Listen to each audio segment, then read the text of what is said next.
Qué gusto de verles, sí. Sí. Muy bien, bueno, simplemente saludarles y darles la bienvenida nuevamente. Y bueno, ya comenzamos con una charla, una conferencia de dos muy queridas colegas que me es un gran gusto presentarles ahora un poco, que son María Caballero Van Gemert. María Caballero Van Gemert es catedrática de literatura hispanoamericana en la Universidad de Sevilla. Su actividad docente en el Departamento de Literatura Española e Hispanoamericana se compañía con la investigación.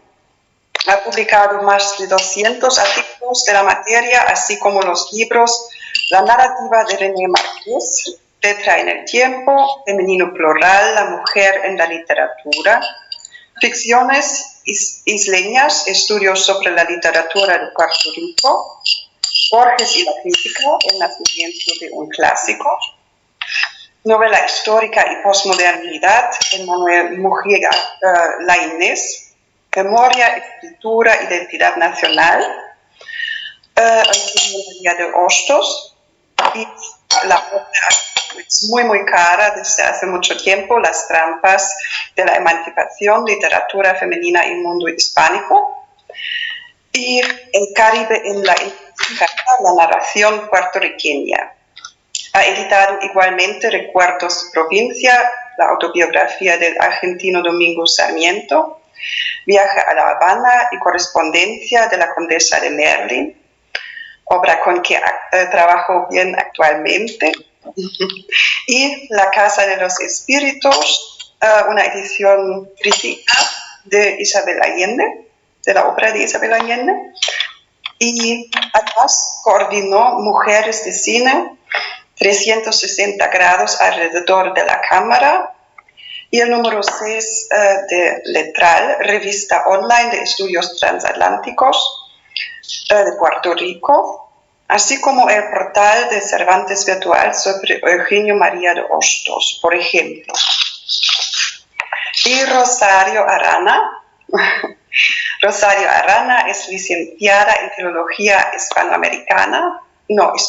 por la Universidad de Sevilla y doctora en Ciencias de Espectáculo por la misma universidad. Desde 2011 imparte clases de didáctica de la literatura e historia de la literatura en la Universidad Internacional de La Rioja, institución pionera en la enseñanza virtual en Internet.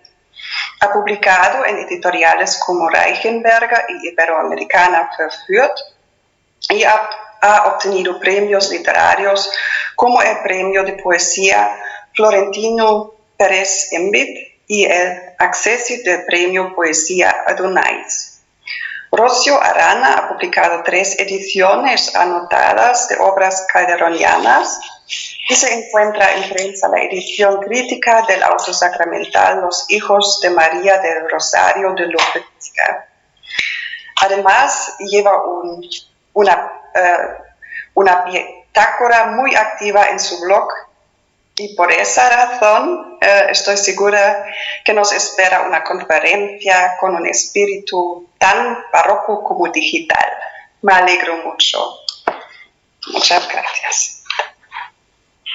Muchísimas gracias, Cornelia, por esta calidísima presentación y acogida. De verdad es un gusto estar aquí, estamos ambas agradecidísimas, me hago portavoz de las dos, y bueno, y honradas, ¿no?, con un público de un nivel tan alto que son nuestros maestros en realidad. Bueno, no me quiero extender, pero de verdad ha sido fantástico poder participar en este ciclo en el que estamos aprendiendo mucho. Como el tiempo urge, sin más, yo voy a leer, cosa que no me gusta, pero creo que me puedo ceñir un poquito mejor al tiempo. Entonces voy a empezar con mi parte. Sí. Bernini, rey de los barrocos, Ese va a ser nuestro título en el marco de las conferencias que constituyen este ciclo. Como adelantó en su momento el profesor Alfonso de Toro, lo de barroco y redes a mí personalmente al principio me descolocó un poco. No soy especialista en barroco, ni español ni hispanoamericano, aunque mis clases lo han transitado, claro. Tampoco soy especialista en redes. Por eso propuse hacer un tándem con la profesora Rocío Arana, cuyo tesis se movió en el barroco calderoniano, trabaja siglos de oro, como se ha dicho aquí, tiene 1 o 2 blogs, se mueve con mucha más soltura en las redes, ¿no? Y lo de Bernini fue una sugerencia suya, también el deseo de cambiar, de pasar al mundo de la arquitectura, porque otros ya se habían transitado, ¿no?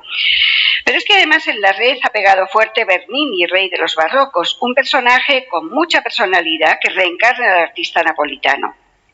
Hemos preparado el trabajo juntas. En la exposición yo me moveré en el arte más convencional y dejo a mi colega la reescritura barroca en las redes, ¿no? Por supuesto que esta reescritura no abarca o no se centra solo en Bernini. Tenemos cosas sobre López, sobre Góngora y muchos otros que tienen su perfil en lo que es un neobarroco digital de nuevo cuño, ¿no? Pero debido al tiempo nos vamos a ceñir a Bernini. Primer punto, un poco introductorio, barroco, un periodo, un estilo, un carácter. Bueno, las excelentes conferencias de los días pasados han visitado y revisitado la teoría literaria sobre barroco y neobarroco, tal como lo viene trabajando la literatura hispanoamericana, pero no solo ella. Cornelia Siva nos habló de transculturación, así surge el barroco en Indias, en la línea de Ángel Rama, de cultura transatlántica, siguiendo los modelos de Home y Baba, de heterogeneidad, término al que nos ha acostumbrado hace tantos años Antonio Cornejo Polar, también gran amigo, de estrategias de poder, de resistencia y éxito, como diría Néstor García Canclini. Creo que de modo muy hábil Cornelia fue enlazando a varios especialistas participantes en el ciclo, Miñolo, Moraña, diseñando un barroco bisagra entre la Edad Media y el mundo moderno, donde la imitatio y la traslatio renacentistas habían comenzado a reemplazar al centro anterior, sobre todo por lo que a los criollos hispanoamericanos se refiere. La brillantez retórica y la ambivalencia propias del barroco en español, yo diría con tantas concomitancias con Bernini, generaron una polifonía y ambigüedad irreductibles, una cultura de traducción y resignificación, incluso de reescenificación, como nos explicó con tanta solvencia Alfonso de Toro, por lo que al honor y al drama de los siglos de oro españoles se refiere. Micromesetas en la macromeseta del barroco, con sus pliegues y repliegues de honor, sexualidad y limpieza de sangre. Alfonso nos regaló una lectura distinta a la habitual, que abre nuevas ventanas a la crítica literaria, a la resemantización de los textos en la línea de la transmedialidad, de la que, como sabemos bien, es especialista. Bueno, Moraña nos habló bastante de barroco, de ese mundo heterodoxo, excesivo e insolente del XVII, que emerge unido a la autoridad imperial, pero también se le revela. Es decir, que conjuga la norma y su contrario, cosa que aparece también en Bernini. Funciona como paradigma de valor epistémico mediante la observación e interpretación de algo desde un lugar alternativo. Y ese sentido tendría su correlato en nuestro mundo poscolonial, donde se desarrollan hoy diversas posiciones de subalternidad y resistencia contra los discursos de poder. Esto viene un poquito de atrás. El vitalismo, la proliferación de las formas, el derroche del artificio, todo eso podrían relacionarse, según Moraña, y estoy bastante de acuerdo, con el retorno del barroco como abigarramiento, como estética del exceso, en la línea de lo que Sarney trabajó sobre Lezama Lima. Exuberancia barroca como exaltación de la presencia, y esto también le va muy bien a Bernini, y estoy tratando de rescatar cuestiones literarias que pueden aplicarse, salvando las distancias, a la escultura berniniana. Como escribe Daniel, siguiendo a Deleuze, la arquitectura barroca puede definirse por esa escisión entre la fachada y el adentro, el interior y el exterior, la autonomía del interior y la independencia del exterior, en tales condiciones que cada uno de los términos relanza al otro. Yo adjudicaría a Bernini muchos de los conceptos que a veces se aplican a Borromini, ¿no? Incluso ha salido, yo no sé si fue el profesor Echevarren. Es bien sabida la rivalidad de ambos, aunque según sus divulgadores, Uikowa, Hiwar y Borsi, la genialidad de Bernini no tuvo parangón en su siglo. ¿Borromini más espiritual? Podríamos preguntar. Bueno, pues la espiritualidad jesuítica de Bernini fue constatada por su primer biógrafo, Baldinucci, en su obra de 1682, es decir, muy tempranamente. Baldinucci relata que era hombre de misa diaria, de casi diaria visita al Gesù, la iglesia jesuítica por antonomasia en Roma, para orar por la tarde, ¿no? Hiwar lo describe como el mayor exponente del catolicismo triunfante del periodo que siguió a la Contrarreforma católica. El éxtasis de Santa Teresa es quizá una de esas obras representativas, como veremos más adelante, pero otras muchas refrendan esta opinión. La técnica de Bernini adquiere una espiritualidad propia, porque la forma se transustancializa en luz, una luz que se hace y rehace en el detalle, en los recovecos, en el escorzo de las figuras, en el efecto de contrastes. Los huecos de luz en la superficie curva apuntan a múltiples y diversos ejes en sus esculturas, al igual que los esquemas elípticos en los edificios apuntan a la visión sucesiva y no unitaria que permite desplazar cada elemento en el espacio. Porque, como recordó el profesor Rosner, la imaginación siempre fue un elemento descentralizador, y imaginación no le faltaba a Bernini. Imaginación frente al raciocinio del Renacimiento y la Ilustración. Barroco, romanticismo, simbolismos estarían en sus antípodas, ¿no? Superar las figuras bidimensionales en cualquier época, y estoy pensando en las formas abiertas del barroco y en las esculturas de Bernini, obviamente, y más hoy en un mundo globalizado, apunta al rizoma, que es al menos tridimensional. Bueno, hasta aquí recojo muy brevemente un ambiente cultural relativamente conocido, el de las últimas décadas, que han ido saliendo estos días, ¿no? Yo creo que el desafío del límite, la apertura hacia la multiplicidad, la diversidad, la diferencia, la tendencia excéntrica, ese margen contra supuestos centros que han ido cayendo, la experimentación con nuevas formas de poder y control, bueno, y un resultado sorprendente que creo que apuntó Moraña, ¿no? La pulsión hacia una totalización, ¿no? Que vemos hoy en las redes, todo eso está ahí, ¿no?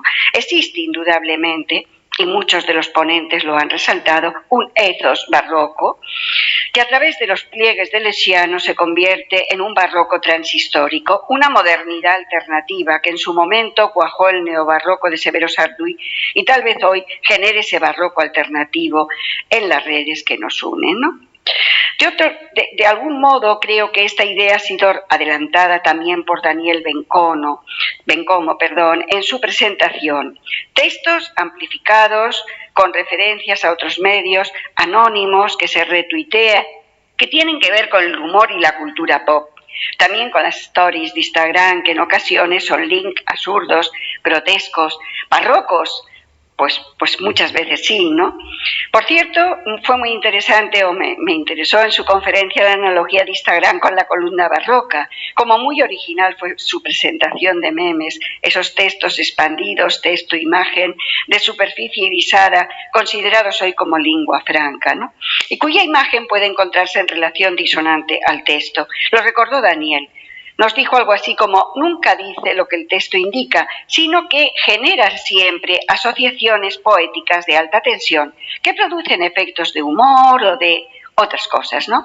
Pliegues que forman capas que no son sino trazas barrocas, un texto expandido que relega la función de comunicación para desplegarse como una máquina barroca que brilla en sí.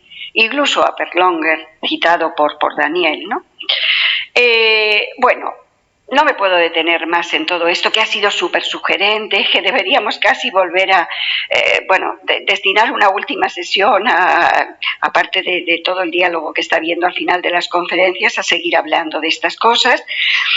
Me dedico ya a Bernini. Para abrir la conferencia, y Daniel, ya voy a empezar a pasar las diapositivas, cito a Uikowa en las primeras líneas del prefacio a su libro, Gian Lorenzo Bernini, el escultor del barroco romano. Es un libro antiguo de 1955 y dice: Rubens, Caravaggio, Rembrandt, Velázquez y Poussin han encontrado sus intérpretes y un amplio aprecio público. Solo Bernini, en otro tiempo el astro más brillante entre los grandes artistas del siglo XVII, sigue sufriendo un olvido comparativo. Pero su suerte parece estar cambiando. Sin mencionar el pequeño cortejo de historiadores del arte, el público en general empieza a ver otra vez la cualidad de su arte y a identificarse con sus aspiraciones. Bueno, hasta aquí la cita, son palabras del 55, creo que hoy habría que matizarlas. Como muestra un botón, el éxito de la propia monografía de Wojkowa, ¿no?, que tuvo una segunda edición revisada y ampliada en el 81 y múltiples reimpresiones.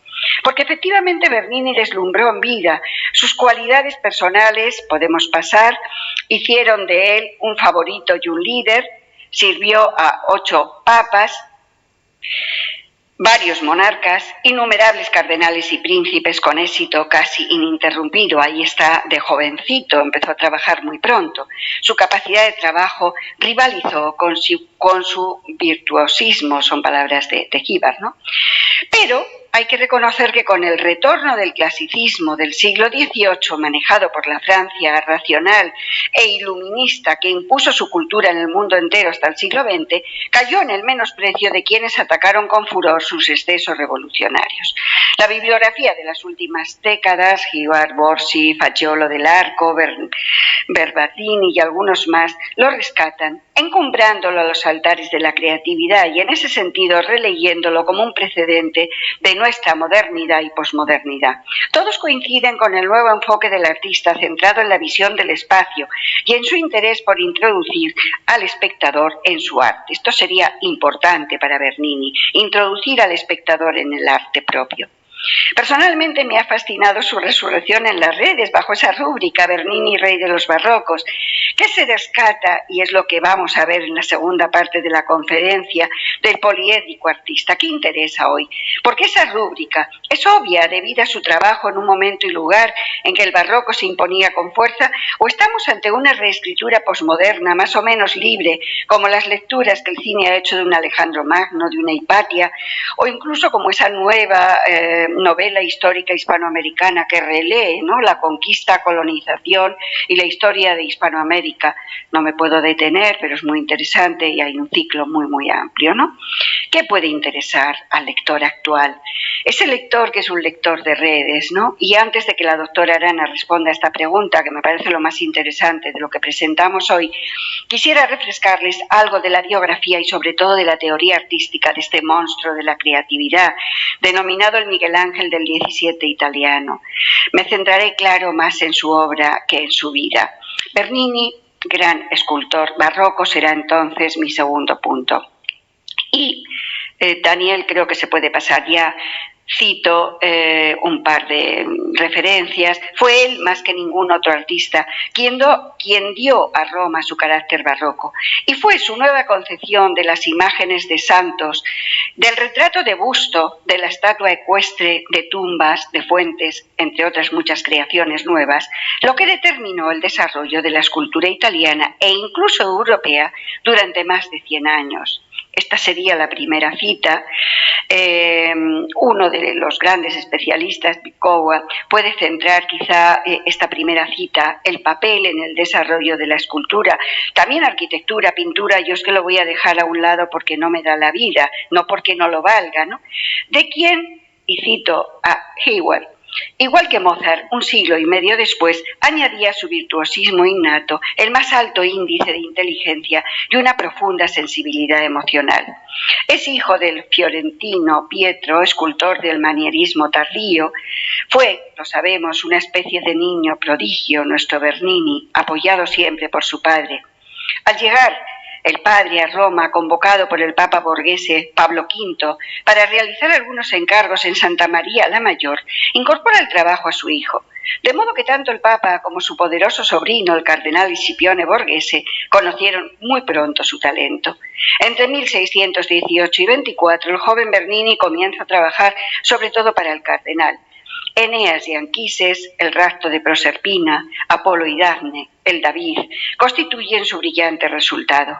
En el grupo de Eneas podemos pasar, que se inspira en el relato de la Eneida, en la huida de Troya de Eneas con su padre Anquises a hombros, incluidos Lares y Penates y el niño Ascanio a su lado.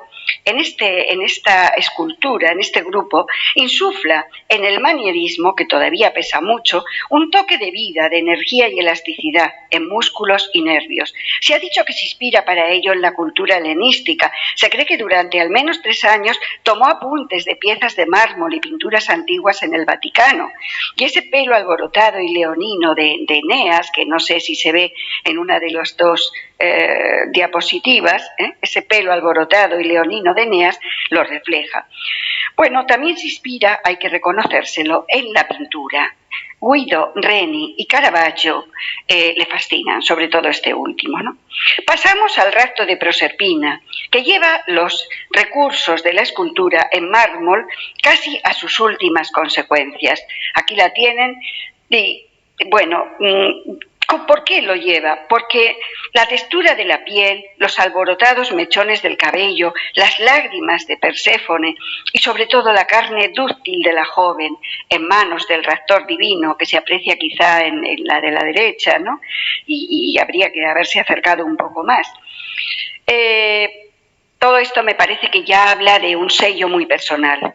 Pasamos a la siguiente, Apolo y Dafne, logra plasmar la paradoja de una figura femenina que aún corriendo echa raíces ante nuestros ojos. Parece que está viva, ¿no? El conjunto es una de las mejores representaciones de un pasaje literario que se conocen. Con esta obra alcanza el culmen de su primer estilo, psicológica y técnicamente. Y cito a Vitkova una vez más, combinando el punto de vista único del Renacimiento con la libertad alcanzada por los manieristas, Bernini puso los cimientos para una nueva concepción de la escultura, en la que todos los elementos son complementarios, el punto de vista único y la acción enérgica, la elección de un momento transitorio, esto es importante, la ruptura de las restricciones impuestas por el grupo, la eliminación de distintas esferas para la estatua y el espectador, el intenso realismo y la sutil diferenciación de texturas. Estos fueron los medios con los que Bernini hizo del espectador un participante emocional en el espectáculo que tenía delante de sus ojos. Y hasta aquí la cita. Permítame un momento beber un poquito de agua. Que la faringitis propia de los 40 años de clase se hace notar. Pasemos al David. El David, pensado como todas estas piezas para ser expuesto sobre una pared, trata con libertad el punto de vista único de la tradición renacentista. Es la obra psicológicamente más avanzada de este conjunto que estoy glosando desde Eneas y que corresponde a los años 20, concretamente el David 23-24, ¿no? Resulta interesante contraponerla al famoso David de Miguel Ángel, casi de un siglo anterior. El David de Miguel Ángel es 1502-1504. Con las piernas abiertas, dice Heward, gira para conseguir el máximo impulso al lanzar su proyectil, concentrado en su gigantesco adversario, el cabello alborotado, el entrecejo fruncido y por encima de todo su boca prieta, estaba tentada de poner una lámina con ese gesto de la boca bien apretada, señalan uno de esos momentos en que la totalidad de los recursos físicos y mentales están sometidos a un esfuerzo sobrehumano. Esculturas muy conocidas, pero quería volverlas a traer para ver ese movimiento, esa expresividad. Mientras trabaja para el cardenal Borghese, también esculpe Neptuno y Tritón para el cardenal Peretti y su jardín de Villa Montalto. Podemos pasar, creo que tenemos la filmina. En esta obra da un salto hacia adelante, desprendiéndose del manierismo paterno. Parece que estamos contemplando un espectáculo próximo a su clímax, conforme se levanta airadamente del mar. La relación dramática del grupo con las aguas del estanque subyacente es una innovación que nos acerca a las puertas de la madurez de Bernini. El espectador espectador parece transportado a un mundo imaginario cargado de emociones y de connotaciones literarias, concluye, abriendo la perspectiva tal vez, ¿no? Carracci, los aspectos pictóricos de la estatuaria clásica, así como el estudio de la naturaleza, fueron la escuela de este primer, pero ya muy consagrado Bernini, cuyo objetivo era la acción y el significado del instante representado, ¿no? Esa cosa efímera de la posmodernidad. Y aquí creo que el barroco toca por completo, ¿no? Coincide por completo con la posmodernidad. Esa transitoriedad del acto mismo es ya muy barroca y, como he dicho, muy posmoderna. Volvamos a la vida de Bernini. El 6 de agosto de 1623 se produce un cambio decisivo en su fortuna. Sube al solio papal Maffeo Barberini, quien toma el nombre de Urbano VIII para su largo pontificado. Va a reinar, vamos a decirlo así, este papa entre 1623 y 1644. Y lo elige a Bernini en exclusiva, como su artista exclusivo para el Vaticano. Pero además le hace otros encargos paralelos, como la decoración de la pequeña iglesia de Santa Viviana. Bueno, en aras a la claridad, dejando al margen, como he dicho, otras facetas que son tentadoras, porque parece que pintó más de 150 cuadros, lamentablemente se han perdido en su mayor parte, ¿no? Pero nos queda su escultura. Voy a centrarme en el trabajo escultórico y voy a dividir lo que me queda de la exposición en bloques temáticos, creo que son 4, empezando por la imaginería religiosa. Y dentro de la imaginería religiosa, pues ya he citado la pequeña iglesia de Santa Viviana. Esta Santa Viviana fue tallada con entusiasmo por quien ya era y nunca dejó de ser un católico devoto en la línea jesuítica, dato importante no solo para su vida personal, sino para su arte. A mí me interesa, por supuesto que puede ser una curiosidad personal muy propia de la época, ¿no? Pero es que esa espiritualidad la lleva a su arte, ¿no? A la manera de concebir su estatuaria, sobre todo la estatuaria religiosa. Hay que recordar que los ejercicios espirituales de San Ignacio de Loyola estimulaban la íntima aprehensión de un tema de meditación por medio de la apelación a los sentidos. Y este libro estaba de supermoda, ¿no? Los jesuitas estaban lanzándolo. El joven artista Bernini se propone hacer lo mismo con la escultura. Barroco, religioso y contrarreformista, pero junto a ello la pasión que da vida a las estatuas y que rompe la hermética belleza formal del Renacimiento. Eso es lo que vamos a encontrar en el centro de Bernini. Así, él imbuye en la estatua un arrobamiento espiritual que transparenta la gozosa aceptación del martirio por parte de la santa. Me disculpo, no he traído la lámina, es muy fácil de localizar y muy conocida. Podemos pasar a la siguiente, Daniel, porque a nuestro escultor le gustaban los desafíos y en esta línea el paso siguiente fue la estatua monumental del centurión Longinos. La esculpe a lo largo de 10 años casi, entre 1629 y 1638, y lo hace para el crucero de San Pedro en el Vaticano. Lo presenta a este famoso centurión romano en el momento de su conversión, transformado por el descubrimiento de que el crucificado del Calvario era Dios, ¿no? Lo que a mí me interesa es la técnica utilizada y lamentablemente en esta imagen que les he traído no la podemos palpar, ¿no? Porque realmente la superficie de la escultura, y es lo que traigo aquí en la cita, la remató con un acabado rugoso o estriado. Vamos a tener que viajar a Roma, al Vaticano, a tocarla. Es suave y superficial en la piel y más grueso y más profundo en el ropaje. La superficie estriada capta la luz, proporcionando una sutil modulación interna a las formas principales. Con todo ello produce un dramático juego de luces y sombras, muy barroco. Ese juego de luz y sombras que desdibuja los contornos y acerca la escultura marmórea a la pintura, que fue siempre, como hemos dicho, muy importante para Bernini. Consideraba los esbozos de los artistas mejores que sus obras definitivas y gracias a sus propios apuntes consiguió ese aire de frescura e improvisación en sus piezas de mármol. Característica muy moderna, ese sentido de la obra abierta e inacabada propia del barroco y de la posmodernidad, que explica parte de su éxito hoy, o por lo menos a mí me lo parece. Bueno, siguiendo con la cronología de esta imaginería religiosa, se puede decir que Bernini fue intensificando el aspecto místico y devoto de sus figuras. Daniel, Habacuc para la Capilla Chigi de Santa María del Popolo a partir del 35, o los más visionarios Santa María Maddalena, San Jerónimo, por supuesto los ángeles del Ponte Sant'Angelo, que son obras tardías. Aquí he recogido dos que son de su propia mano, porque él hizo el diseño de todos, pero lo dejó para su taller. Pero estos dos, el de la corona de espinas y el de la inscripción, tallados al final casi de su vida, en la última etapa del 68 al 71, están absortos en un dolorido momento de adoración, ¿no? Y bueno, quizá para los alumnos que no lo recuerden, Bernini empezó tallando ángeles hacia 1620, ¿no? Y como he dicho, se encargó del diseño de los otros del puente. Bueno, hay otras estatuas, la Beata Lodovica, etcétera, pero me voy a los retratos de busto que tras la imaginería religiosa son el segundo grupo que quiero reseñar, ¿no? ¿Por qué? Porque a Bernini se le considera hoy el creador del retrato de busto barroco. No cabe duda de que su obra supuso una evolución hacia un nuevo concepto del retrato.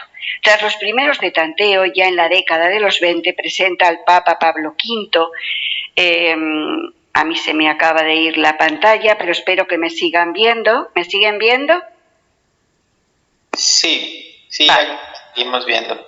Vale, le doy a continuar con este explorador y espero que me vuelva a unir. Continúo hablando, pues, si se me oye. Bueno, este primer busto del Papa Pablo V, me voy a volver a unir porque se me hace muy raro hablar a una pantalla en negro, introvertido, reservado, pensativo, sí,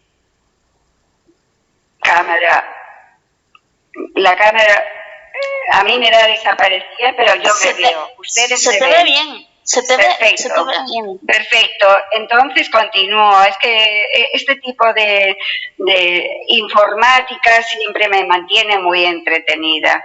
Decía que empezó por el Papa Pablo V. A mí me da un poco de eco, espero que no me oigan con eco. Y siguió con los bustos de Montoya, de Bellarmini, pero yo he traído aquí el de Cardenal Scipione Borghese, el que viene detrás de esta cita que nos sirve de marco para todos y que voy a leer. Como Rubens en sus retratos históricos, Bernini interpreta para nosotros un nuevo tipo de personas. Buscan contacto con otros y necesitan una pareja para dar vida a sus facultades. Fue este tipo de retrato, alerta, penetrante y que instantáneamente contacta con el espectador, el que se esforzaron por imitar y emular los escultores barrocos. Y ahora sí podemos pasar al busto del cardenal Scipione Borghese, que es de 1632, y se puede decir que es la cumbre, ¿no? Todavía es muy joven, vean ustedes, pero tiene expresión, y aquí lo he traído, mucho más espontánea que las anteriores, si cabe, con la boca abierta, un poco torcida la cabeza, parece en animada conversación. Bernini ha superado con éxito el reto de captar la transitoriedad del momento psicológico y plasmarlo en la piedra. Otro aspecto interesante y relativamente novedoso, la luz y la sombra juegan en su rostro y en los pliegues del ropaje. Otro busto excepcional, el de su modelo y amante Costanza Bonarelli, de gran fuerza y viveza expresiva, deja memoria para la posteridad del tempestuoso idilio del artista con esta mujer ardiente. Perdone, pero a mí se me ha vuelto a ir la pantalla. Sí, lo estoy revisando, profesora Caballero. Por alguna razón su sesión se está duplicando. Ya. Entonces, cuando vuelvo a aceptarla... Bueno, cierro y vuelvo a entrar. Sí, por favor. Nosotros la seguimos viendo y escuchando ahora. Ya. Bueno, pues... a ver, mire, cuando la vuelvo a aceptar ahí, se duplica y tenemos eco. A mí me vuelve a aparecer todo.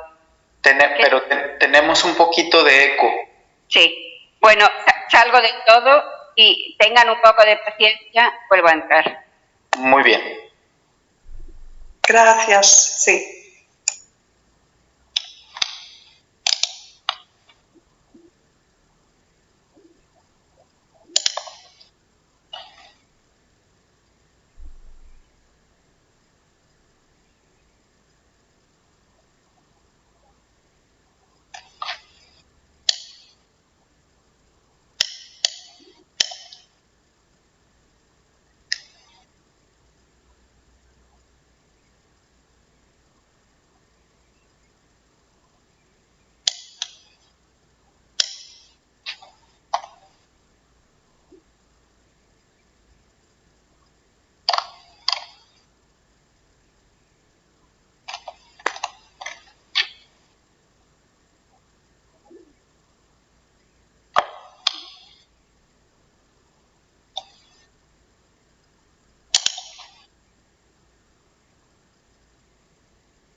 ¿Nos escucha, profesora? Sí, sí.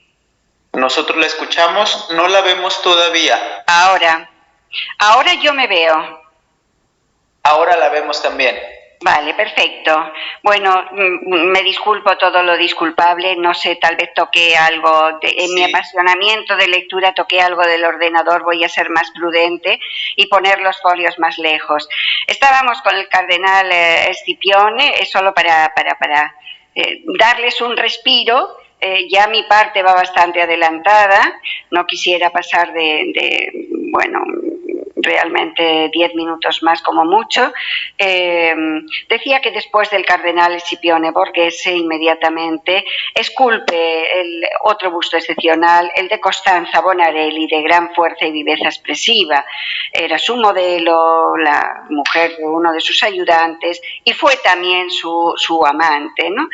Por fin, simplemente decir que estos bustos están vivos, ¿no? Son inquisitivos, mordaces, provocadores y sobre todo que reclaman al espectador, que se siente obligado a incluirse en el grupo. De nuevo esta idea tan actual de la obra abierta que exige una relectura, una reescritura, una participación activa del espectador. Los últimos 35 años, enfrascado en la arquitectura del Vaticano y otros proyectos, realiza menos bustos, interesan Gabriele Fonseca, Clemente X, pero sobre todo Luis XIV de Francia, creo que lo tengo en las filminas, en las diapositivas, si puedes pasar, Daniel. Sí, este es. Hecho en 1650 y entre 50 y 65, le dedica muchos años. Es un momento de su vida en que ha reclamado a Francia para diseñar el Louvre. Como es bien sabido, hacía hasta 3 diseños que al final no salieron, ¿no?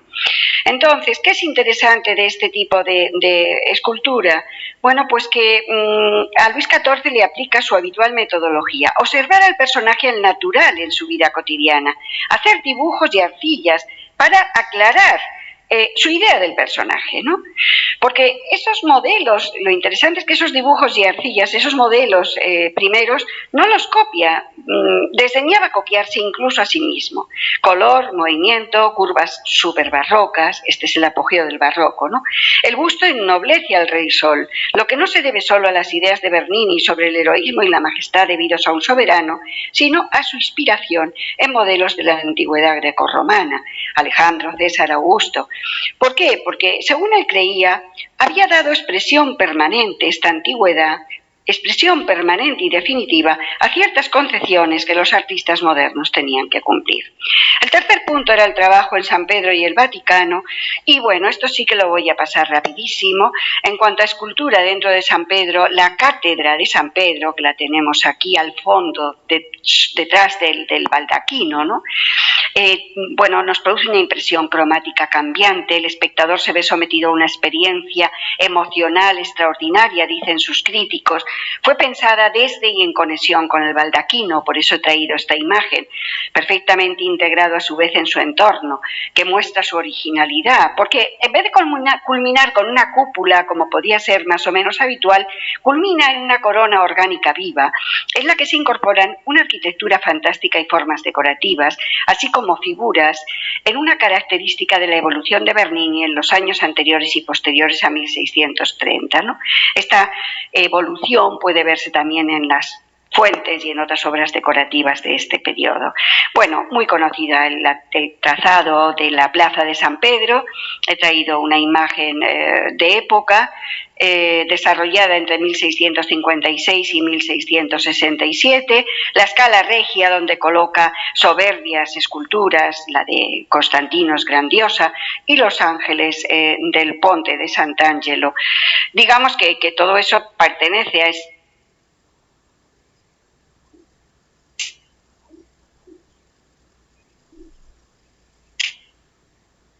es la cátedra y la tumba de Urbano VIII, a imitación de Miguel Ángel, pero procurando que sea algo que, aquí está la Scala Regia, que también no se puede pasar tan deprisa, sí, avanza Daniel, y esta por fin, sí, puedes avanzar, y esta por fin, sí, ahora sí.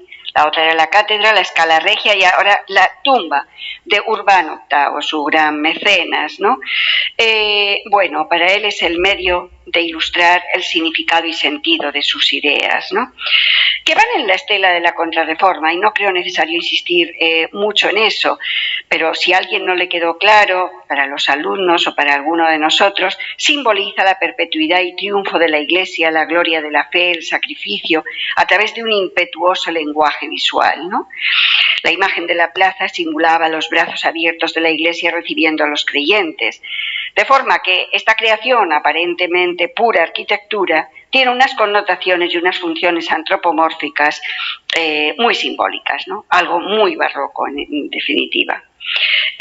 Bueno, es verdad que al morir Urbano VIII cayó en desgracia con el siguiente papa, Inocencio X, pero supo recuperarse, ¿no? Y salir adelante. Supo recuperarse incluso en esta etapa marginal, sacar adelante un encargo con el que prácticamente voy a acabar mis palabras, que es el de la capilla Cornaro, en el entorno de otras capillas e iglesias que realizó. Aquí está la famosa capilla, ¿no?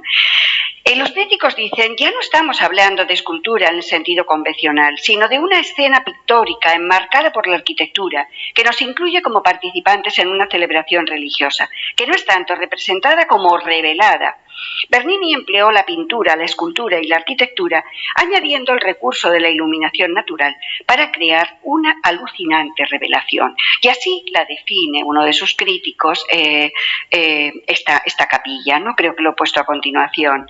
Y bueno, y define la capilla en su totalidad y define específicamente el éxtasis de Santa Teresa, que como sabemos bien es el centro de esta capilla, el encargo emblemático, ¿no? Bueno, se puede hablar de esos efectos escénicos de la obra, ¿no? Es habitual interpretar el arte de Bernini y el del barroco en los términos de teatro barroco. Y en efecto, aquí tenemos el éxtasis famoso, en efecto, Bernini utilizó esos efectos, valga la redundancia, desarrollados antes para la escena en obras de carácter permanente y en marcos religiosos. Puede recordarse la luz oculta de esta capilla Cornaro o la luz cuidadosamente dirigida en sus iglesias. Sin embargo, lo que en este contexto se quiere decir al referirse al teatro no es que la experiencia adquirida en un campo fuera aplicada con utilidad al otro, sino que sirviéndose del teatro, el propio arte religioso se hizo teatral. Esta es la crítica que se le hizo a Bernini. Sin embargo, Piccowa salta, ¿no? Rechaza esta conclusión, dice es completamente falaz, se llegó a ella cuando la gente confundió los gestos enfáticos y la expresión emotiva con los requisitos declamatorios y oratorios de la escena.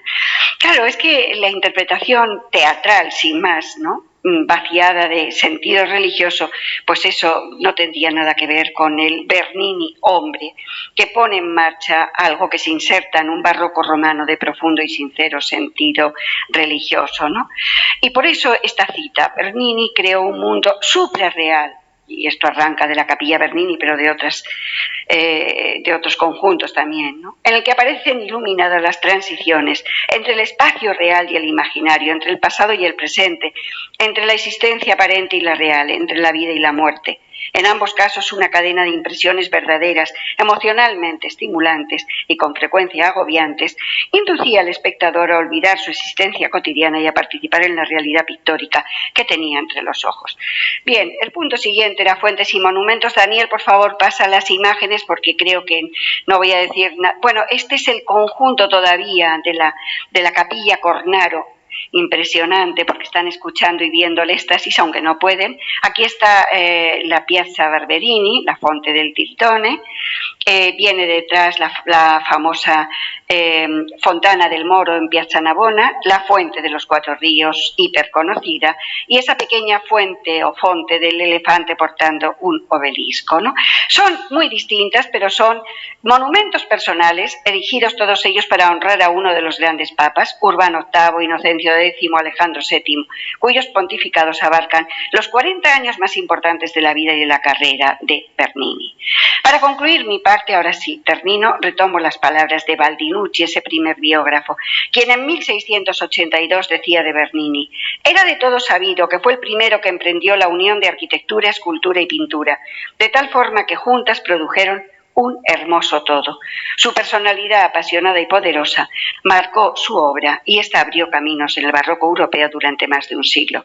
Dejo ahora su lugar a la profesora Arana, no sin preguntarme y preguntarle, ¿no?, qué es lo que atrae hoy de este personaje a quien se oculta, de este personaje que se oculta, ¿no?, tras Bernini, rey de los barrocos. Cuánto de la unidad de arte-vida, de trabajo y personalidad, de convicciones racionales y devota entrega, que encuentra expresión en la exaltada vitalidad de la obra, altamente exageradamente barroca, diríamos, altamente barroca. Cuánto de eso encuentra eco en la posmoderna vía de las redes.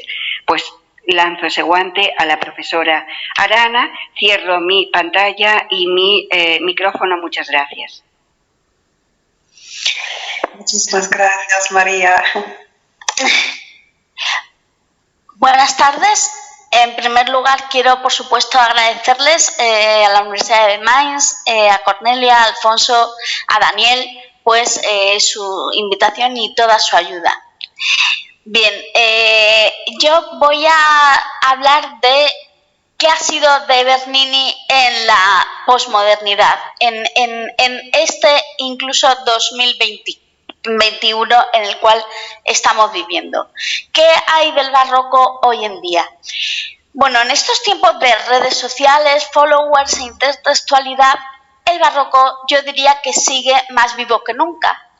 ¿Por qué? Pues porque si entendemos que las notas características del barroco son, por un lado, el movimiento, por otro lado, el recargamiento o la ornamentación, pero sobre todo el eterno juego entre apariencia y realidad, las 1000 capas ficticias o verdaderas que abundan ahora mismo en Internet, pues son lo más barroco del mundo.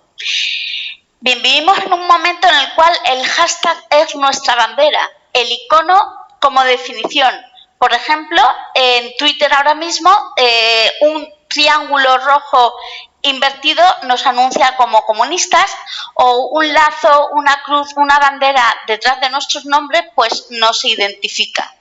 Por lo cual, no es de extrañar que unas cuantas palabras unidas con el símbolo almohadilla delante sirvan para algo más que teclear unos números. Antes el símbolo almohadilla, por lo menos en mi adolescencia, solamente servía para teclear el 112 y llamar, pues, por ejemplo, a la telefónica. Ahora en Internet el símbolo almohadilla ha generado, pues, un gran interés, porque sirve para efectivamente hacer hashtags. Y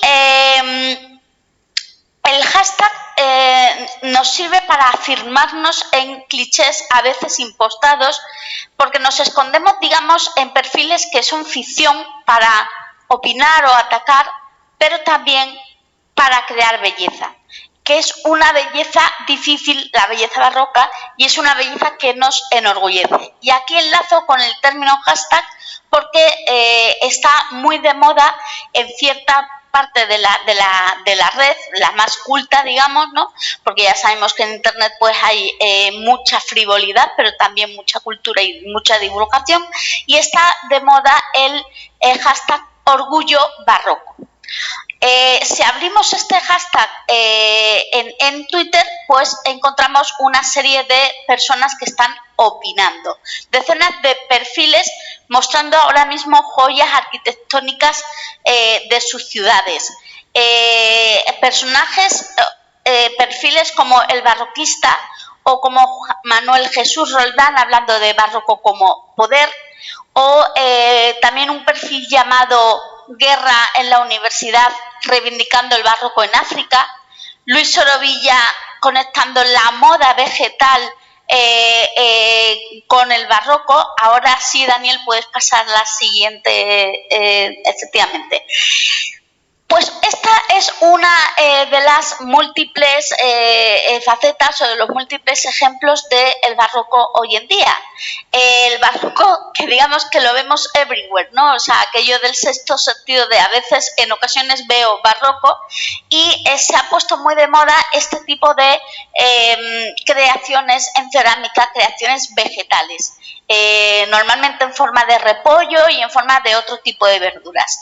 ¿Es esto barroco? Pues no sé, pero se ha hecho viral. Aparece en Twitter, aparece en Instagram. Hay una bloguera de belleza que se llama Blur, o ahora It's Blur, que parece ser que le fascinan también estas cerámicas y va también replicándolas y hablando de ellas, ¿no? Bien, pues es una de las múltiples formas en las que reviste el barroco hoy en día. Bien, no en vano la corriente barroca estuvo plagada de tópicos literarios, de manera análoga a cómo las redes se hallan hoy en día gobernadas por esos mismos tópicos. A lo mejor tópicos que no son tan cultos como antes, muchas veces son los trending topics, pues tienen mucho que ver con frases humorísticas, con la política actual, etcétera, etcétera, pero muchas veces sí que están en relación con el arte, con la cultura y sobre todo con la divulgación. Bien, vamos a hablar un poco de algunos antecedentes de esto que está sucediendo ahora mismo en nuestra cultura pop. Es decir, nuestra cultura pop ya podemos decir que es una cultura pop barroca. ¿Cuándo empezó esto? Pues mucho antes del triunfo de Twitter o YouTube, antes de que el ultramoderno y a la vez barroco vídeo Velázquez Yo Soy Guapa, del cual hablaremos dentro de poco, hubo en España un programa de humor llamado Muchachada Nui, que se ofrecía en la parrilla televisiva, y uno de sus más famosos sketches era el titulado El cuadro barroco, donde de una manera, digamos, irónica, aparecía una pintura flamenca y los dos protagonistas pictóricos del cuadro se insultaban a sí mismos unos a otros con el apelativo de barroco. Daniel, si puedes poner en marcha el vídeo, lo podemos ver en general, todos, el público. Perfecto, voy a ponerlo ahora.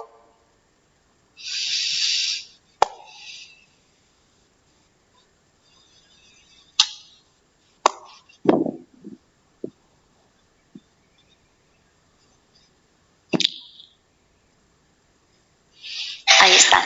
¿O eres? No, el barroco eres tú. Barroco tú. Barroco tú. Barroco tú. Barroco tú. Barroco tú. Barroco tú. Barroco tú. Barroco tú. Barroco tú. Barroco tú. Barroco tú. Tú. Barroco tú. Barroco tú. Barroco tú. Barroco tú. Barroco tú. Ya está. Ya podemos dejarlo. Bueno, pues era un sketch que estaba muy de moda, que esto digamos, viralizó, se hizo viral, y de ahí apareció, se me escucha, ¿no? No he perdido la conexión, ¿no? No, está todo bien, sí. Bien, perdón, gracias. Bien, pues de ahí apareció uno de los memes importantes, que es el meme, efectivamente, barroco yo, barroco tú. Aquí lo podéis ver. Barroco yo, barroco tú. ¿Qué es un meme? Bueno, esto se ha explicado masificado hasta la sociedad y desde luego en este foro también, pero a grosso modo yo diría que un meme es un elemento de la novísima cultura pop que está circulando en redes hoy en día y consiste en una imagen con texto humorístico o a lo mejor incluso poético o erótico, pero en este caso vamos a, digamos, fijarnos en lo humorístico y se hace viral mediante las redes sociales y muchas veces mediante las aplicaciones. O sea, yo creo que todos tenemos amigos, colegas, hermanos que nos mandan a WhatsApp pues cada 2x3 alguna de estas imágenes, ¿no? A veces incluso nos llegan a abrumar o a aburrir, pero es un elemento muy de nuestra cultura actual, o sea, es un elemento muy 2021. Bien, vamos entonces a hablar un poco de cronología. Y cuando digo que es un elemento muy actual es porque yo tomo un poco como año de referencia el 2017. 2017 es nuestro año.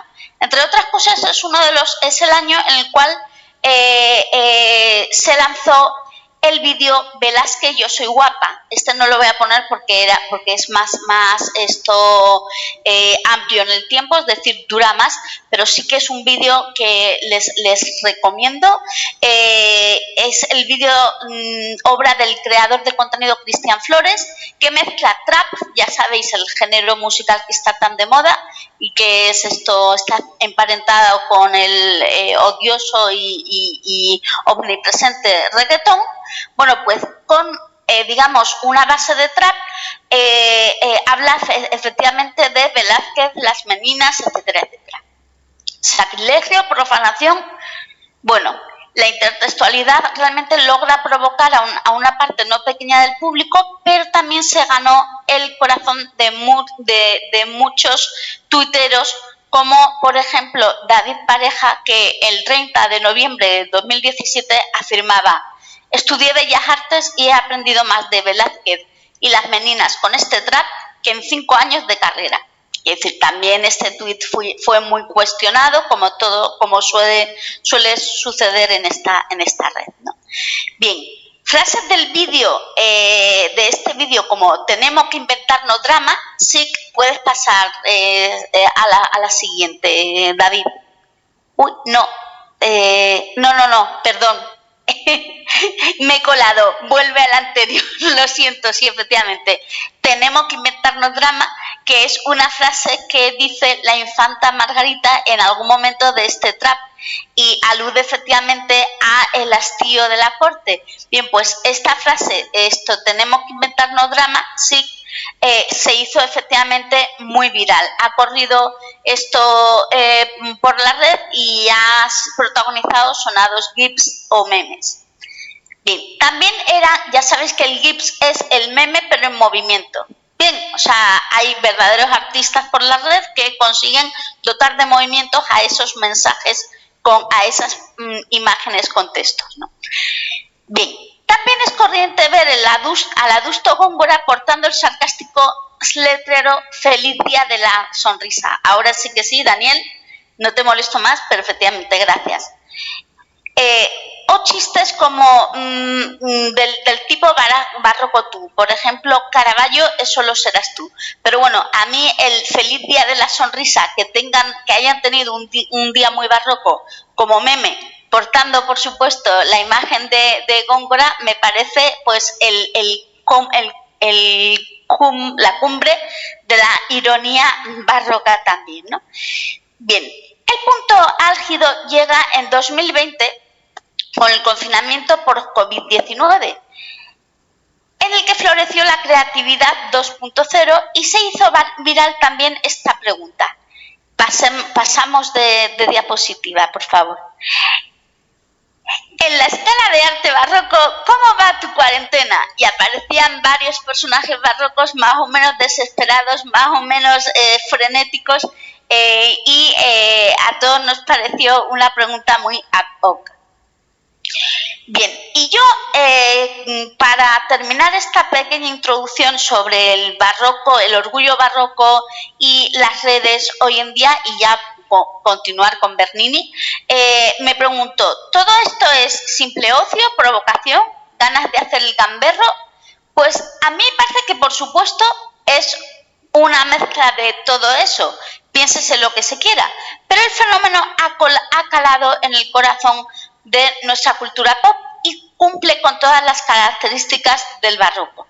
Es dinámico, es recargado y posee múltiples capas que juegan con la apariencia y la autoría y la realidad. Volviendo al intrincado laberinto de la intertextualidad versus identidad, vamos a hablar de un fenómeno que aparece también en torno a 2017, ya hemos dicho que esta es la cronología, que es la de efectivamente los perfiles ficticios. Pululan por Twitter Cervantes, Góngora, Lope de Vega, etcétera, etcétera. Casi todos estos perfiles son anónimos, es decir, no se sabe quién está al otro lado o quién encarna este propio perfil. Bien, también es verdad que algunos están más logrados que otros. Algunos, como Lope de Vega o Cervantes, o más cercano a nuestro tiempo, Eugenio d'Ors, que con infinita ironía se presentaba en su perfil diciendo: soy el iniciador del novencentismo, en serio. Terminan perdiéndose en la realidad actual y tuitean mensajes que tienen más que ver con Podemos, Vox, Pedro Sánchez, es decir, políticos y partidos de la actualidad española, lo cual también tiene un punto muy barroco. Pero hay personajes que sí que personas que sí que se toman muy en serio esta realidad, esta identidad como personaje. Y por eso nos hemos fijado en Bernini, el rey de los barrocos. En realidad ahora emperador de los barrocos. Al principio se hacía llamar rey de los barrocos y luego cambió a emperador de los barrocos. Creo que tras una polémica con algún otro tuitero llamado Borromini, Caravaggio, etcétera, etcétera. Bien, firma como Bernini Rocks y ya desde su presentación hace gala de otras dos notas distintivas del barroco: la megalomanía hipérbole por un lado y la confrontación belicosa con otros artistas por otro, porque se anuncia como rey del mundo, arquitecto de Dios y azote de Francisco Borromini. Ese orgullo barroco que se vea. Aquí veis un poco también su carácter socarrón. Bernini Rocks, alter ego o heterónimo del propio Bernini en la red, pues es un perfil muy juguetón, muy travieso, ¿no? Bien, según Twitter se unió en julio de 2017. Ya vemos cómo las fechas concuerdan. Desde entonces sigue estable, tuiteando o retuiteando una media de 3 mensajes por día, aunque con algunas lagunas y algunos lógicos descansos. Pero me refiero que ha sido un perfil estable que ha evolucionado en el tiempo. Bien, además, una cosa que también me parece importante para este estudio es que sus tweets siempre han girado en torno a los mismos temas, es decir, el arte, su grandiosa figura, su obra, polémicas y humor. A día de hoy cuenta con 43.739 seguidores y más allá de los seguidores en Twitter, cuenta con fans como la historiadora del arte y coordinadora del grado en Humanidades de UNIR, Miriam Ferreira, que fue quien me descubrió este interesante perfil. Como tuit fijado, tiene toda una recolección de sus hilos, de un modo muy oportuno, muy barroco. Llama hilo de mis hilos, siempre el juego de puertas que se abren y encuentran otras puertas. Esto es muy barroco, nunca sabes dónde empiezan ni dónde acaba. Bueno, pues esta es su presentación. Hilo de mis hilos, y ahí hace una recolección de todos sus hilos donde va explicando pues muchísimas cosas, chascarrillos, historias de su propia obra y de su propia figura, ¿no? Al final todo eso tiene mucho que ver con la propia cultura, ¿no?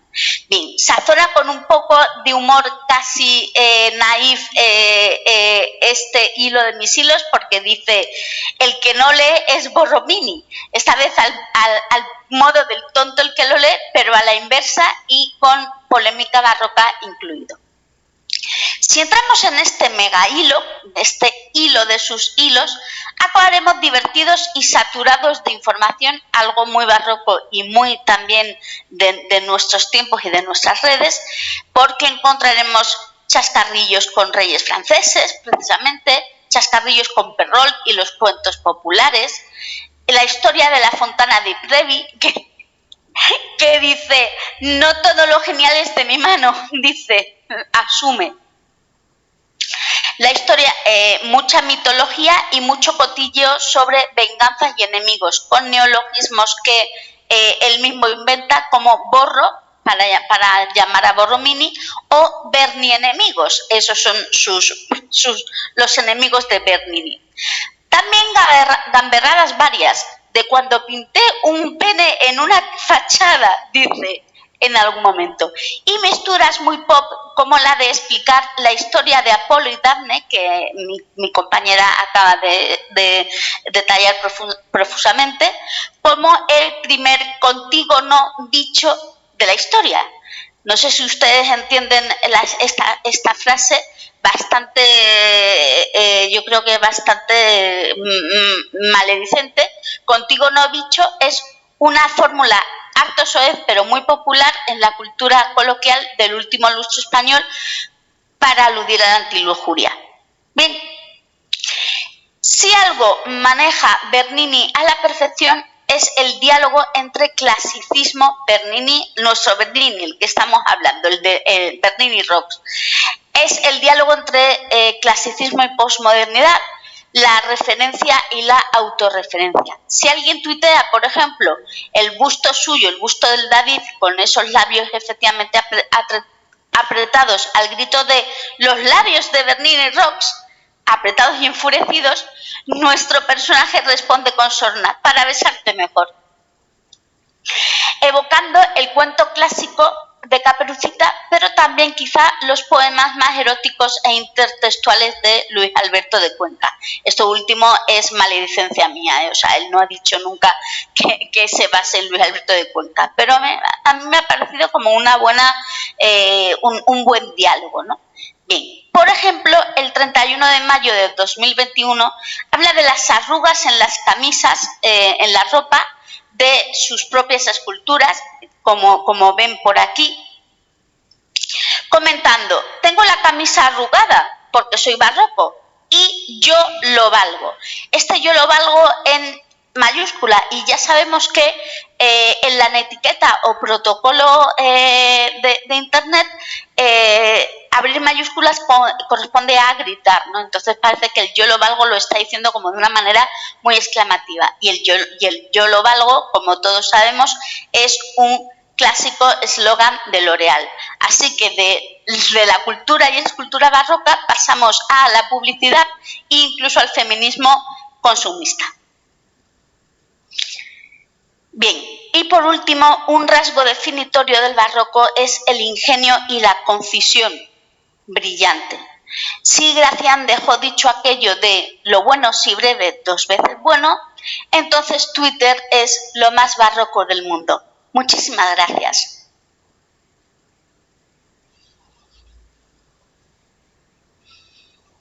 Sí, pues muchísimas gracias realmente por esta riquísima conferencia de las dos. Muchísimas gracias, María Caballero, por demostrarnos esta transmedialidad en la obra de Bernini, ¿no? Entre arquitectura, escultura y pintura, una transmedialidad plenamente barroca. Muchísimas gracias por eso. Y a Rocío Arana Caballero por entrar con nosotros en el mundo de la red y mostrarnos este perfil de Bernini, emperador de los barrocos. Esta cultura barroca, pop y digital, que realmente se nos muestra como una reivindicación de lo barroco, al mismo tiempo humorístico y orgullosa, ¿no? Realmente tiene estas dos partes. Pues yo disfruté muchísimo de estas dos partes de la conferencia y agradezco muchísimo. Muchísimas gracias. Gracias, Cornelia. Yo me sumo a las gracias. De todas formas, es que nos pareció muy rica toda esta presentación de las redes, ¿no? Y por eso decidirnos por Bernini. Sí, sí. Tal vez ya para comenzar, me estoy segura de que los estudiantes con esta conferencia tienen mucho que decir, que comentar o preguntar también, pero tal vez una primera pregunta muy corta.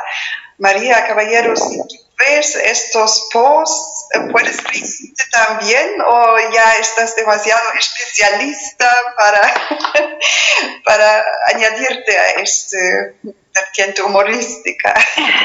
No estoy demasiado especializada, creo que nos enriquece mucho, ¿no? Cada vez vamos más a una cultura global, hace ya muchas décadas, y transmedial, como lo estás comentando en la línea de Alfonso, y realmente las intertextualidades de Kristeva, que yo empecé a trabajar como teórica allá lejos en la tesis doctoral, pues, y luego tantos otros, ¿no? Pues las tenemos muy en cuenta, ¿no? Hoy en día la cultura es reescritura, relectura y reescritura, como hacía Borges, que hemos trabajado tanto en común ahí en Leipzig, ¿no? Y bueno, en ese sentido me sigue interesando. No tengo un dominio de las redes como la gente joven, pero me sigue interesando muchísimo. Me parece que, bueno, que abre perspectivas que son muy, muy interesantes. Sí. Por ejemplo, este último post habla de los pliegues, ¿no? Pero de una forma realmente transmedial. Totalmente. Es que fíjate, perdona que te interrumpa, Cornelia, pero estoy pensando en cuando estudiábamos arte en la carrera, yo por lo menos en España, los pliegues de las estatuas romanas, griegas, helenísticas, bueno, ya era un algo a tener muy en cuenta, ¿no? Cuando después pasamos al románico nos resulta muy erático todavía en su comienzo por la herencia del bizantinismo, pero justamente vamos yendo hacia la modernidad por esos pliegues, ¿no? Entonces tenemos esa apoteosis en el barroco y tenemos ahora la arruga es bella, ¿no? De Adolfo Domínguez. Ahí está. Y esa, bueno, que quizá quiera la profesora Arana decir algo, ¿no? Ese porque yo lo valgo, que es una manera de reivindicar y reírse a la vez, ¿no? Jugar con el humor y la ironía. No así sé, es. Rocío, así si quieres es. decir algo. No, yo creo que lo has dicho tú muy bien, que efectivamente el tema de las arrugas en los pliegues y reivindicarlo como algo muy barroco nos conecta con las arrugas bellas de Adolfo Domínguez, con lo cual estamos jugando con moda, estamos jugando con publicidad de una manera efectivamente muy irónica, pero ya hemos dicho que la ironía y el ingenio también son muy barrocos, con lo cual ese toque de humor es también algo realmente muy barroco, ¿no? O sea, y es jugar con muchas capas. Estamos al final jugando con múltiples capas. Y si se me permite añadir, se me ocurre que también es muy... bueno, estaba pensando en esta frase, somos enanos a hombros de gigantes, ¿no? Es una manera de demostrar por parte de la gente joven, y en este sentido yo sí que aprecio lo que se está haciendo en las redes, que tienen una cultura y que conocen esa cultura de siglos, más, menos, y que efectivamente... parten de ahí, no parten de la nada, ¿no? No son analfabetos culturales ni muchísimo menos. Claro. Entonces puede hasta ser una reivindicación de identidad, ¿no? Sí, Dentro sí, de también. mundo tan globalizado que como decía María Caballero en principio, ¿no? Que este mundo barroco cayó en pérdida, olvido, menosprecio, ¿no? Reivindicarlo todo como una gran cultura con sus propios rasgos, con sus propios conceptos, ¿no? Sí, alternativos a estos que nos reinan en este momento. Puede ser muy interesante y me parece un gran ejemplo, ¿no? Uh-huh. El doctor de Toro tiene un comentario. Bueno, primero que nada, mil gracias por estas dos conferencias que realmente han sido muy refrescantes y he aprendido muchísimo de ustedes dos. Ahora quisiera hacer un par de comentarios, pero una cosa que me ha interesado mucho en las conferencias es cuando tratan a Bernini particularmente, y lo comparé con Michelangelo, es que ahí naturalmente lo que tiene Bernini, que tú decías también, María, es esa capacidad, esa empática, ¿no? Uno ve que las figuras están vivas, digamos. Para Michelangelo no, comparé por ejemplo la Pietà, Michelangelo que es tan famosa, porque es muy suave, digamos, pero las figuras de Michelangelo también en la pintura son impávidas, a pesar de toda la perfección que tienen, ¿no? ¿Verdad? Son mientras que ahí tú ponías, cuando hablabas de las imágenes en vídeo... Del David, sí. No solamente del David, sino que tú pusiste una imagen donde hay una figura, no sé cuál fue, que tiene una especie de María que está con la boca hacia arriba. Si tú la comparas esa María con, donde hay alguien que le va a dar un... Sí, el éxtasis de Santa Teresa. Eso. Pero si comparas eso con la María con Cristo en la falda, son dos mundos muy diversos, ¿no? ¿Verdad? Así que yo creo que si algo podríamos sacar del barroco, sería, muchas cosas, sería esa empatía, esa emoción que produce el barroco. Y si lo pasamos, eso que hiciste tú, que se teatraliza la cultura de la pintura, me parece magnífico y nos tendría que obligar, yo creo, a repensar, yo mismo, a repensar el teatro del barroco, porque hemos estado, yo le quité la parte de psicología, dije que no hay psicología, que hay una norma discursiva. Quizás sea un error, quizás sea solamente el error de haber interpretado eso en las tablas también en la forma discursiva y no haberle dado un espacio emocional a las figuras. Yo creo que ahí hay muchísimo que hacer. Ahora, para la segunda parte, la felicito por eso, porque creo que ha sido muy bueno. Además que usted ve la cara de Góngora. O sea, para mí el barroco, Góngora nunca ha sido irónico, y lo digo claramente. Nunca ha sido divertido, ha sido muy pesado y muy duro. Ahora, si usted ve la cara de Góngora, es tremendo. Es como una especie de ícono, una especie de símbolo. El barroco, especialmente en España, con toda la tradición de Felipe II, y el barroco español retrógrado, oscuro, y eso que usted dice, tú eres barroco. Acá en Alemania la palabra barroca sigue siendo una palabra peyorativa. Si ¿Ah, sí? Pero tu discurso es muy barroco, es peyorativísimo dentro de la academia. Sí. Y tu figura es muy barroca, etcétera. Es peyorativo, sigue siendo peyorativo. Pero ahora yo creo que si hay algo fundamental de estas conferencias de acá, es que se saca al barroco de esa imagen negra. Y bueno, claro que sí, pero además, por ejemplo, nada más barroco que Calderón de la Barca, y Calderón de la Barca tiene comedias que te hartas de reír, comedias en las cuales es que se te caen las lágrimas de la risa si entiendes los chistes de la época, ¿no? Pero tenemos que quitarnos un poco, y de hecho profesores importantísimos como el profesor Arellano, como el profesor Pedraza, han intentado quitar ese manto de oscuridad y de retrogradación, no sé cómo decirlo, al barroco, efectivamente. Quisiera, para terminar, hacer un par de observaciones de tipo teórico solamente, terminológico. si se acuerdan, y tú creo que lo dijiste, Marita, el barroco es una época, ¿no? ¿Verdad? Y por eso, a pesar de que yo vengo del estructuralismo, del postestructuralismo, siempre para mí ha sido el aspecto histórico fundamental. Claro. Partiendo del concepto de epistema de Foucault, es decir, que el barroco tiene su epistemae, y eso está allí, no se puede repetir, las épocas no se repiten jamás.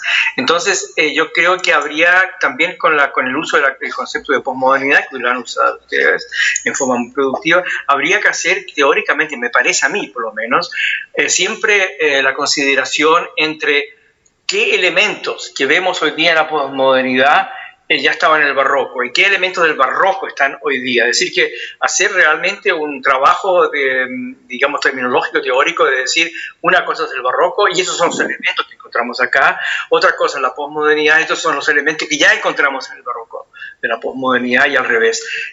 Me parece que sería algo que le daría a vuestras conferencias un impacto y una base mucho más grande de la que ya tienen. Sí, te agradezco muchísimo la sugerencia, Alfonso.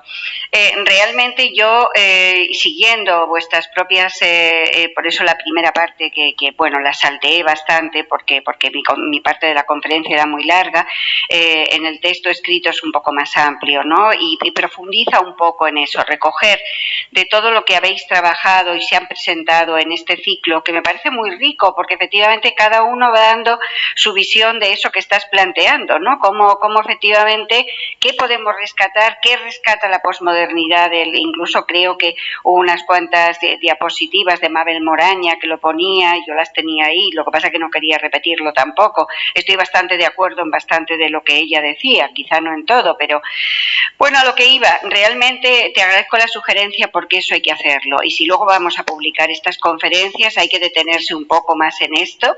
Y yo personalmente quiero agradecer a todos los participantes del ciclo porque estoy aprendiendo mucho y todavía quedan conferencias de los ponentes y me está sirviendo para reflexionar en ese aspecto, ¿no? Estoy muy de acuerdo en que no se puede hablar a la ligera, sino que hay que conceptualizar, porque hay un ethos barroco, pero el barroco es una época histórica para Hispanoamérica, 17 y primera mitad del 18, y clarísimamente, ¿no? Y bueno, y así hay que contextualizarlo en el arte, en la literatura y ser estrictos, ¿no?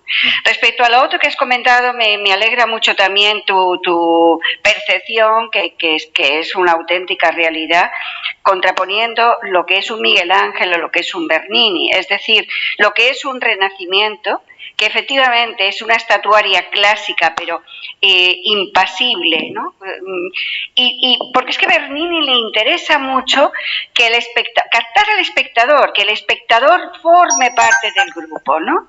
Eso se empieza a ver en Scipione Borghese y se empieza a ver poco a poco en la Capilla Cornaro, con toda esa mezcla de elementos transmediales, como decía Cornelia, ¿no? Porque es escultura, pero es el diseño arquitectónico, no se veía bien en la diapositiva, pero si lo recordáis, a izquierda y a derecha, en los balcones, hay gente conversando, admiradas del éxtasis, aunque, bueno, los técnicos dicen, con la perspectiva no podrían ver totalmente el éxtasis, pero bueno, a Bernini le interesa crear un todo y que el espectador, asumir al espectador, pedirle que dé el salto y que participe. Y por ahí también los efectos de luz, el colorido, en los que va cada vez incrementando más, ¿no? Los que va adentrándose más profundamente. Yo creo que efectivamente esas dos imágenes femeninas están muy bien contrapuestas. La Virgen de la Pietà y la Santa Teresa del Éxtasis, porque efectivamente es que el dolor de la Virgen se supone, pero no está ahí. Más bien es una Virgen increíblemente apacible y dulce, la de la que no corresponde al momento dramático del descenso de la cruz de un hijo muerto, ¿no? Eso no es realista en absoluto. Corresponde al Renacimiento, no a la verdadera. Ahí quería llegar. Es que claro, la estética y la teoría literaria del Renacimiento no tiene nada que ver con la del Barroco. El Barroco es mucho más empático y además Bernini es muy empático, insiste mucho en esto, él personalmente, desde joven. Sí. Muchas gracias por todas estas observaciones, porque hay que seguir trabajando. Esto es lo bueno de estos ciclos de conferencias. Claro que sí. Muy bien, y tenemos más una pregunta de uno de los estudiantes del ciclo de conferencias, que es el señor Barta. Por favor, señor Barta. Sí, muy buenas tardes. Os agradezco muchísimo a las dos conferenciantes, a las ponentes por sus animadas y muy interesantes presentaciones.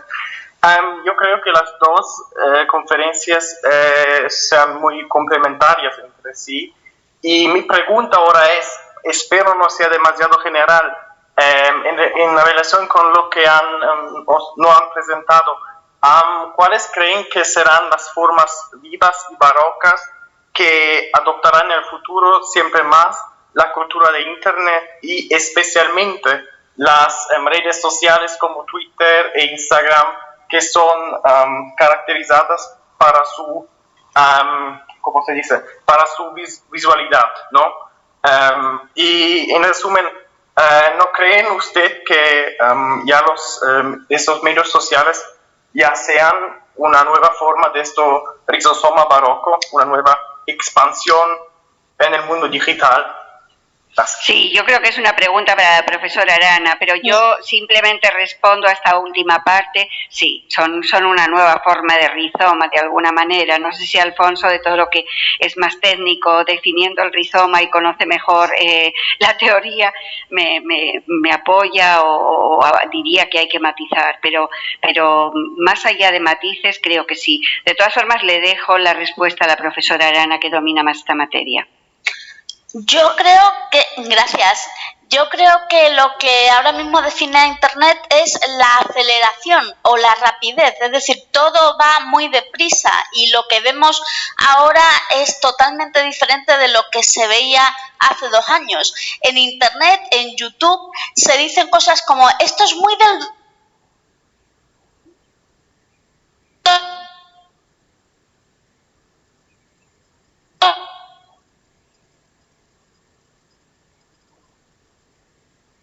Por eso es bastante difícil prever cómo va a ir Internet. Pero yo creo que en esa misma huida hacia adelante, en esa misma fugacidad y aceleración, estamos viendo que efectivamente va a haber una tendencia cada vez más barroca. No sabemos cómo va a ser, pero que va a ser cada vez más barroca. Si seguimos un poco las características del barroco, no, por supuesto, el movimiento del siglo XVII que hay que acotar. Yo estoy hablando de las características, pues Internet cada vez va a ser más barroco.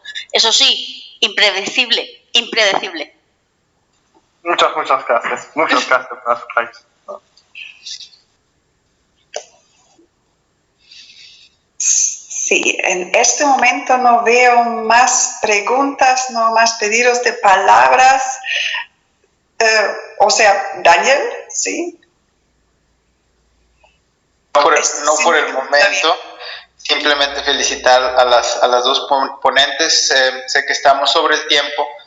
Me llamó la atención simplemente conectar la idea del anonimato de los talleres durante la época histórica del barroco. También los grandes maestros tuvieron talleres de producción de obra, y ahora, por ejemplo, pensaba en el pseudonimato, ¿no? En el sentido de que el arte digital se está produciendo, por lo menos en la figura de los memes, ¿no? Se está produciendo mucho de formas muy simples, popularizadas a través de softwares digamos, gratuitos, etcétera. Y bajo el pseudonimato, ¿no? Me refiero estrictamente a esta forma, digamos, popular de producción de objetos poéticos, para diferenciarla, por supuesto, de la poesía digital en un sentido más estricto, ¿no? Que también es todo un ámbito de creación y tiene de su estudio. Me pensaba solo creo que es una redondilla de Góngora. Ustedes que son especialistas sabrán, la de ándeme yo caliente y ríase la gente, que sí. La recordé también viendo el rostro tan serio de Góngora, y bueno, cómo hay también niveles en el registro del barroco, ¿no? Claro. Pensaba en el Buscón de Quevedo, que también tiene otro tipo de lenguaje, etcétera. O sea que hay una amplitud ahí que, bueno, se pueden plantear estas conexiones y evaluar hasta qué punto son, en efecto, relevantes, ¿no? Sí, entonces, sí. Simplemente eso. Muchas gracias por la espléndida conferencia y nada, si no hay ninguna otra pregunta, profesor de Toro, profesora Siva. No, simplemente agradecimientos una vez más, ¿no?, a las ponentes y a los estudiantes, ¿no?, que nos acompañaban y a los invitados que estaban por ahí. Muchísimas gracias por seguir en este ciclo que es tan rico de información y de ideas para mí. Muchas gracias por su compañía, a todos quienes nos hacen, que nos dan el gusto de acompañarnos. Pues muchísimas gracias, de verdad. Hasta el próximo. Hasta la próxima. Hasta la próxima. Mil gracias. Hasta la próxima semana. Chao. Muchas gracias. Gracias. Ha sido un placer. Placer.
Die Verbindung zwischen beiden. Ich habe erst gedacht, naja, Italien ist ja so weit weg, aber ich glaube wirklich, dass dieses